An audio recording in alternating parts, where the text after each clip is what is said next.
Nashlets, and welcome to today's edition of Noshing with Nashies, where we are going to be making a maple bacon crunch French toast bake for those times when you want a breakfast casserole on hand for breakfast or for dinner. So let's head into my kitchen and see how we turn this into something incredibly tasty.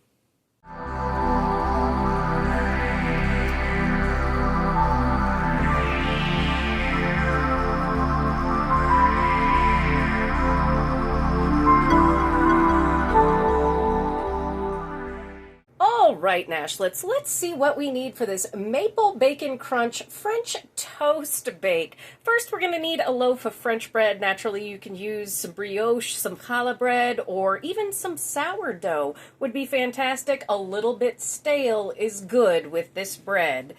We're going to need 8 eggs, some butter. We are going to need some light brown sugar and some regular granulated sugar. We're going to need some flour, some maple syrup, some bacon.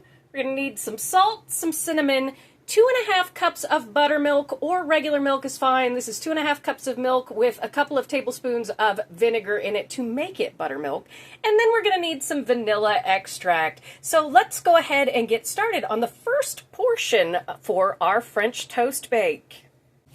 All right, Nashlets, so here I've got a 9x13 baking dish that I have sprayed with nonstick spray. You can butter yours, you can grease it with a little bit of oil, or do the nonstick spray like I did. You can even line it with some parchment paper. That works just fine. You just want to make sure it's something that can take the cold, so just cube up your bread, put it in here, make sure it's all evenly distributed, and you can leave this out like this for a while to let your bread get stale, or you can bake your bread in the oven for 10 minutes at 350 degrees to get it nice and crispy so that it's going to absorb all our liquid, because this is going to go in the fridge. So I'm going to switch out my eggs and show you how to make the filling here. All right, Nashlets, here I have 8 eggs, and always crack eggs individually into something like a measuring cup and then put them together, because if you get a bad egg, it's going to ruin your whole batch, and it has 100% happened to me.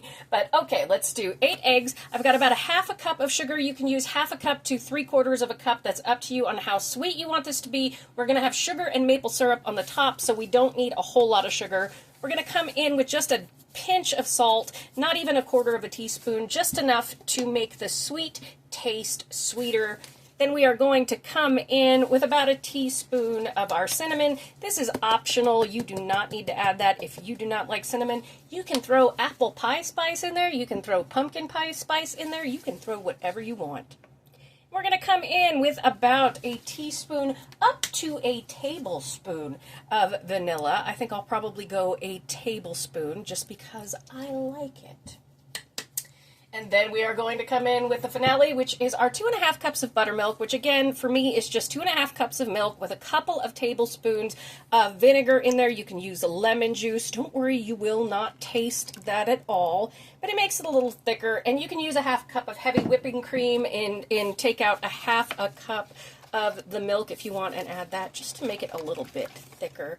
And we are just going to mix this until everything is incorporated. I'll let you watch that in fast motion.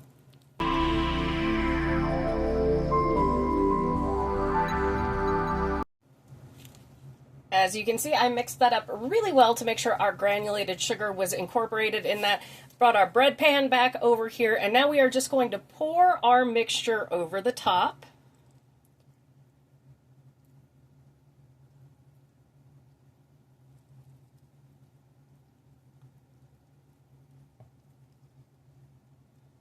Oh, it smells so good.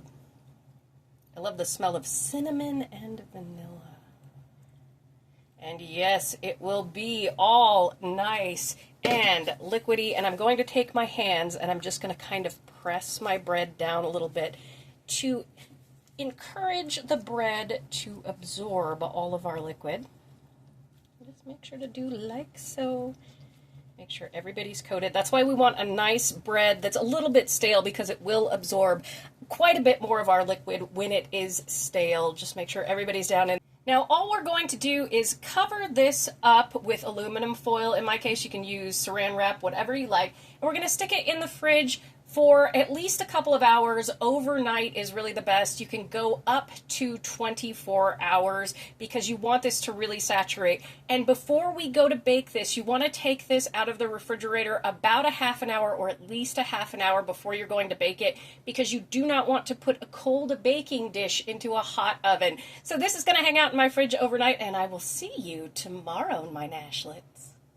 All right, Nashlets, it's the next day, and that bread has absorbed everything beautifully. I have taken my casserole dish out of the refrigerator. It's been sitting out for about 45 minutes. We don't want it fully room temperature, but we just don't want it super chilly for when we're sticking it into the oven. There are products that you can take from freezer to oven. This one isn't one, so we want to be safe.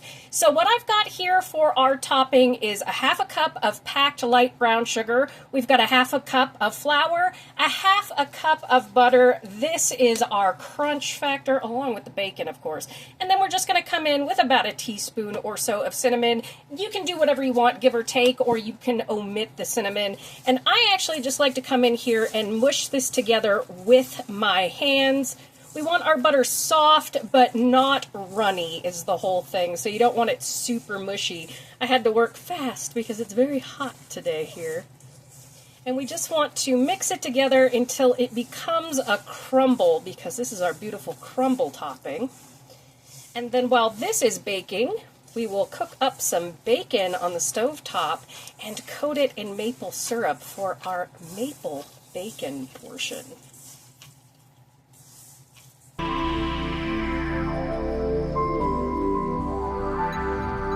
Now see how this is? This is a little bit too sticky, so I'm going to come in with another 1/4 cup of flour. The reason why it's doing this to me right now is because of how hot it is outside. All right, another 1/4 cup of flour in there. I'm here to help you troubleshoot because stuff like this does happen. Again, we have an extremely hot day here today, and it's also quite humid, so it is going to affect your butter. Remember this when doing biscuits or pie dough or anything like that. And also, use a fork, that way we get that crumbly texture at the end. It helps out a lot.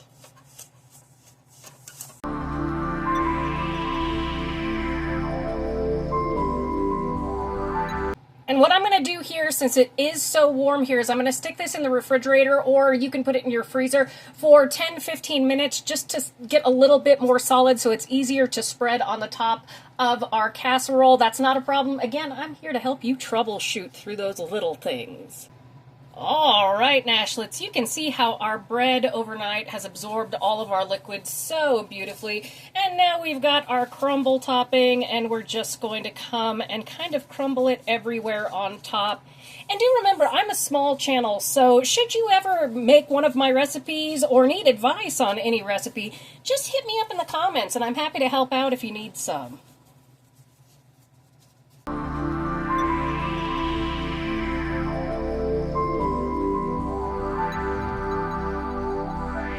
And here we are all crumbled up. So I'm going to put this in a 350-degree oven, uncovered, for 45 minutes to an hour. And the way I'm going to do it is I'm going to do it solidly at 350 for 45 minutes. I'm going to pull this out, and that's when we're going to put our bacon and our maple syrup on top. So when I put this in the oven, let's head over to my stove top, and I'll show you how I put together my bacon and my maple syrup.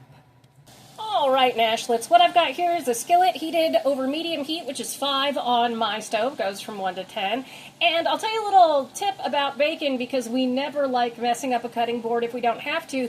Get yourself a pair of kitchen shears that can be taken apart and cleaned really well, and just cut your bacon right over into the pan. It works out great. I'm using Kirkland bacon here because it is the hickory smoked, really thick cut. This will take about 30 minutes to cook. I'll let you watch some of it in fast motion just because it's nice to watch bacon cook. You just cook it over medium heat, stirring occasionally, pull the pieces apart as it goes along, and then at the end of this we will drain it and mix it with about a half a cup of maple syrup.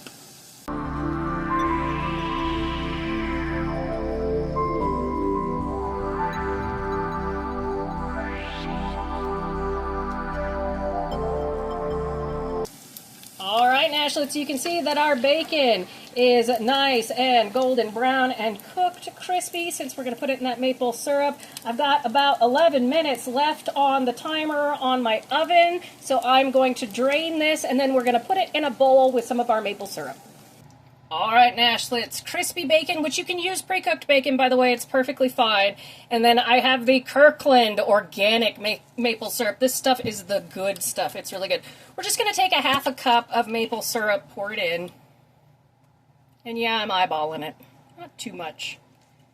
We don't want it overly gooey, sticky, or runny. We just want to coat our bacon in this maple syrup. Like so, and that bacon is still nice and warm, so it's going to absorb that flavor really well.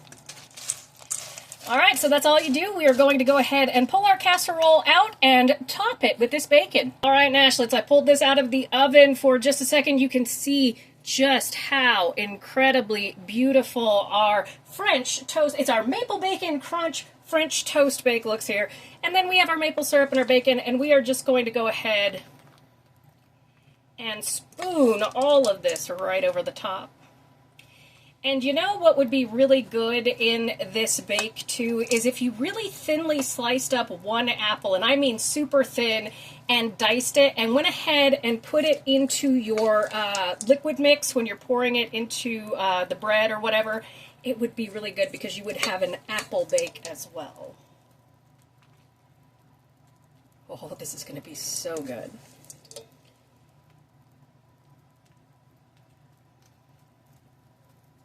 Just a perfect breakfast casserole. And again, this is great for the holidays in particular. You know, the holidays are right around the corner. So this is something that after you've cooked it, you can actually freeze this and reheat it. You just want to, again, take it out of the freezer, let it thaw, come to kind of room temperature, and then heat it up in a 350-degree oven for 25-30 minutes. And it's perfect for if company's coming over for the holidays. All right, so we've got that topped with bacon. We're going to put this back in that 350-degree oven for about 15 minutes uncovered. I will see you in about 15 minutes, Nashlets. All right, Nashlets, here we have our maple bacon crunch French toast bake fresh out of the oven. We're going to let this sit for 5 to 10 minutes just to kind of chill out for a second, and then we will cross-section it, and I will show you that after this. Here is our beautiful cross-section of our French toast bake. Isn't that gorgeous? Perfect to serve up for yourself, for your family, anything you like. It is so good. Thank you so much for joining me for today's episode of Noshing with Nashies. And remember, if you come to a fork in the road, pick it up and have a nosh with Nashies. Please like, comment, share, and subscribe. Check out the recipe video on your screen there. Consider becoming a member. I'll see you in the next one. Bye!